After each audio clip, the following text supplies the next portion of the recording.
নমস্কার বন্ধুরা, আমার রান্নাঘরে আপনাদের স্বাগত। তো আমি আজ চলে এসেছি আপনাদের কাছে নতুন একটা রেসিপি নিয়ে। তো আজকে আমি বানাতে চলেছি কলা মোছা বা কলা ফুল বলে থাকি আমরা।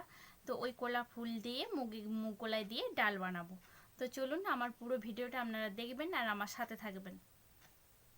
চলুন আজকে আপনাদেরকে দেখাবো মোচা কিভাবে ছাড়ায়, তারপরে মোচা ডাল করে দেখাবো। তো দেখুন এইভাবে ছাড়াতে হবে।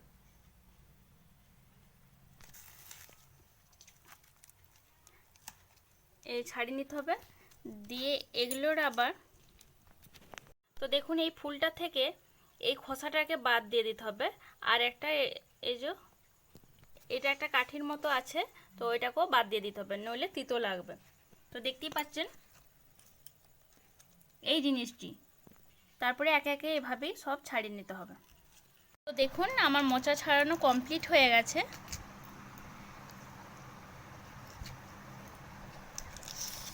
তো দেখুন আমার পুরোটা ছাড়ানো হয়ে গেছে, আর এটা হচ্ছে বাকি অংশটা, এটাকে কুচিয়ে দিয়ে দিতে হবে, কারণ এটা ছাড়ানো যাবে না। তো আর আর এগুলোকেও কুচিয়ে নিতে হবে।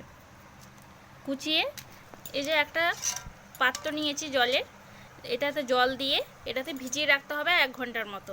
তো আপনারা আগের দিনেও চাইলে ভিজিয়ে রাখতে পারেন। তো দেখুন এইভাবে কুচিয়ে নিতে হবে, ছোট ছোট করে কেটে নেবেন। এটাকে আরেকটু ভালো করে ছাড়িয়ে তারপরে কুচিয়ে নেবেন।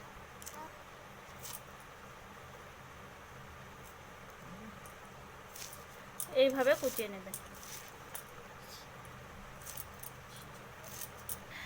তো এটার সাথে একটা ছোট আলু দিতে হবে আর কি। তো আমরা আলুটাকেও কুচিয়ে নেব ছোট করে। এটা আমি বানাবো মুগের ডাল দিয়ে। তো মুগের ডাল দিয়ে বানাবো, তাই মুগের ডালটাকে আগে একটু সেদ্ধ করে নেব, কারণ ওইটা দিয়ে মানে ওটা সিটি দিয়ে ফেলতে হবে তো জলটা। তো চলুন আগে মুগের ডালটা আমি সেদ্ধ করে নিই। তো দেখুন আমি প্রেসার কুকার বসিয়ে দিয়েছি, এটাতে অল্প তেল দেব, দিয়ে ডালটাকে ভেজে নেব। এই অল্পই তেল দিলাম।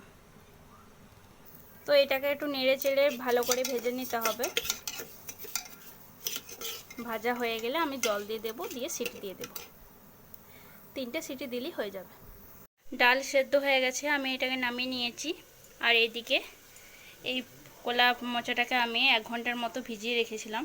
এরপর এটাকে আমি সেদ্ধ করে নেব। তার সাথে আলু দিয়েছি, দেখুন আলুও কেটে দিয়েছি এরকম সাইজে একটা। তো চলুন সিদ্ধ করে নিয়ে যাক। সেদ্ধ করতে দিয়ে দিয়েছি, 3টে সিটি দিলেই হয়ে যাবে। তো সেদ্ধ করার পরে জলটাকে ফেলে দিতে হবে, নইলে কষা ভাবটা রয়ে যাবে। তো আমার সিটি দেওয়া হয়ে গেছে, এরপর দেখি সেদ্ধ হলো নাকি। তো দেখুন আমি ছেঁকে নিয়েছি এরকম একটা জায়গার সাহায্যে। এরপর জলটা ঝরে যাক একটু, এরপর রান্না শুরু করব আমি। এইদিকে আমি কড়া বসিয়ে দিয়েছি, তো গ্যাসও অন করে দিয়েছি। দেখুন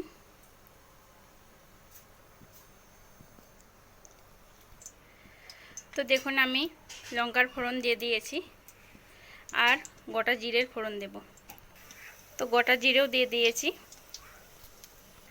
আর এইদিকে আমি জিরে, আদা আর কাঁচা লঙ্কা দুটো বেটে নিয়েছি। তো দেখুন লঙ্কাগুলো আমার খড়ে গেছে। এরপর আমি জিরে আদা বাটাটা দিয়ে দেব। তো হলুদ গুঁড়া দিয়ে দিয়েছি 1.5 চামচের মতো। 1/2 চামচের মতো ঘি দিলাম। তো দেখুন মশলাটা আমার কষানো হয়ে গেছে। এরপরে আমি কলা ফুল, তো দেখুন আমার মশলাটা কষানো হয়ে গেছে। এরপর আমি কলা ফুলটা বা কলা মোছাটা দিয়ে দেব। তো দেখুন নুনও দিয়ে দিয়েছি, ভালো করে নাড়িয়ে নিলাম। এরপর আমি ডালটাকে দিয়ে দেব। তো দেখুন ডালটাকেও দিয়ে দিয়েছি, ভালো করে নাড়িয়ে নিলাম। এটা খাওয়া খুবই উপকার।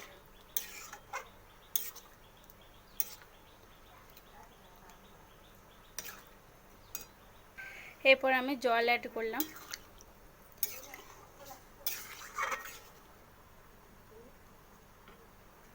তো এটাকে একটু হতে দেব, একটু ফুটে যাক। তো দেখুন এটা আমার ফুটছে।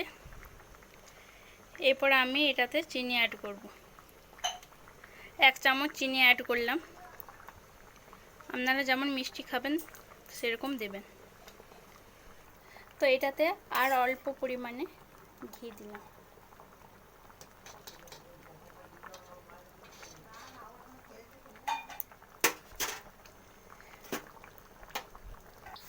তো একটা তেজপাতা দিলাম, দিয়ে এটাকে ঢেকে দিলাম।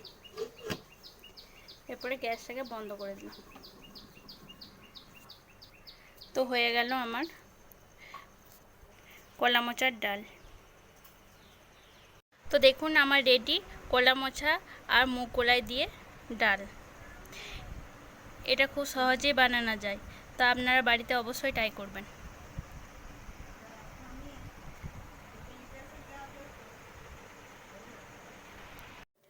তো দেখলেন তো কত সহজে বানিয়ে দিলাম মুগ কলাই দিয়ে কলা ফুলের ডাল। তো আপনারা বাড়িতে অবশ্যই ট্রাই করবেন, আর তার সাথে আমাকে কমেন্ট বক্সে জানাবেন কেমন লাগলো। আর লাইক শেয়ার করতে ভুলবেন না। আর নতুন বন্ধুরা আপনাদেরকে বলছি, আমাকে এখনও সাবস্ক্রাইব যারা করেননি তারা প্লিজ সাবস্ক্রাইব করে নেবেন। তো চলুন আজকের মতো টাটা। আমি আবারও আসবো আপনাদের কাছে নতুন কোনো রেসিপি নিয়ে। ভালো থাকবেন।